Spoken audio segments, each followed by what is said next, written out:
All right, check this out. We're now going to start using the formula. And we want to be able to be really, really good and liquid with this formula. So check this out. Here's that same formula I discovered on the previous podcast that said the sum of the series is take the number of terms that you have, divide it by 2. Do you remember that part? Because Carl Gauss added up to 100, and then at the end we had to divide by 2. Okay? Take the first term, add it to the last term. Just multiply them all together, you get the sum of the beautiful series. Okay, so looking at this, look at the definitions again. Watch. That means sum. Those two ends have to match. That's the number in the series. Then, T1, first term. Tn, nth term, or the last term. N, number of terms in that. And then finally, Sn is the sum of the whole thing, okay? Now, the cool thing is you'll actually run into a second formula because you know and I know from sequences that Tn equals to T1 plus n minus 1 times d. Well, wait a second. Does this mean I can add this in? Sure, look, I can take this guy right here and put him in right there. And if I combine this into here and do a little bit of addition and subtraction and canceling terms and all that other stuff, I come up with a brand new formula. And the brand new formula is right here. And check this out. These are all things that you're used to. Look what's the same. That's the same. Number of terms divided by 2. Okay? Now, check it out. T1, hey, that's your first term. Same as before. N, oh, that's the number of terms. Same as before. But now you can add, guess what? The common difference. And so my question then is, which one are you going to use? Are you going to use this formula or will you use this formula? You know what? It 100% depends on what kind of information is given to you. Okay, well, I'm going to show you how to use both of them, and we could possibly use one or the other. And trust me, I'm going to do a lot of podcasts here so that you can see lots of different varieties. Okay, so I'll shut up. Let's go. Okay, example number 1. Take a look at this. What kind of sequence is it? Of course, it's finite.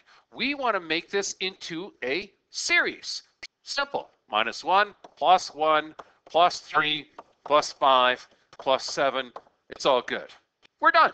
That's it. That's how easy it is. We don't have to do a whole heck of a lot more. Now, it says determine the sum. Well, you know, sometimes when it's a finite series, it's so easy to figure out just by doing it. So look, 1 and -1. That cancels. 3 and 5 is 8. 8 and 7 is 15. We know that this is actually going to work out to be 15. But let's use the formula. Let's see if we can do this just by using the formula. Remember the formula was Sn equals to n over 2. First term plus the last term. Done. Okay? Let's see if we can do this. First off, ask yourself, how many terms are there? Well, I got 1, 2, 3, 4. I got 5 terms. Okay. So you are actually finding S5. And now look at this. Because these two values are the same, all you have to do is 5 over 2. Done. First term. Oh, that's -1. Oh, I can do that. That's your first term. Plus your last term. Oh, your last term is 7. Oh, okay. Add that.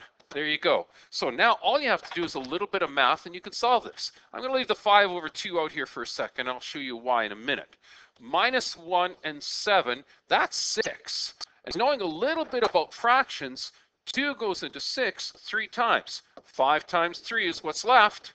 And 5 times 3, sure enough, is 15. And that's what the answer I had here.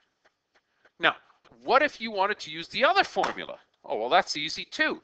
Because the other formula is Sn, n over 2, and it's 2t1 plus n minus 1 times d. You can use that formula as well. Well, this one's going to be a little bit more complicated because, of course, now I got to figure out d. Well, remember how to figure out d? You take the term and you subtract the term in front of it. 1 minus a minus 1 equals to 1 plus 1. Your common difference now is 2. Substitute that in. Let's see what happens. So, okay, you're still finding S5, right? These two have to match. So it's still 5 over 2. But check this out. 2 T1s. Okay, there's your T1 right up here. 2 times T1 plus n minus 1. 5 minus 1 times your D you found out to be 2. And check it. You got 5 over 2. And I'm just running out of room here, so let me slide this down. Let me erase that, make it a little prettier. Okay, there we go. 5 over 2. 2 times -1 is -2. Plus 5 minus 1 is 4. 4 times 2.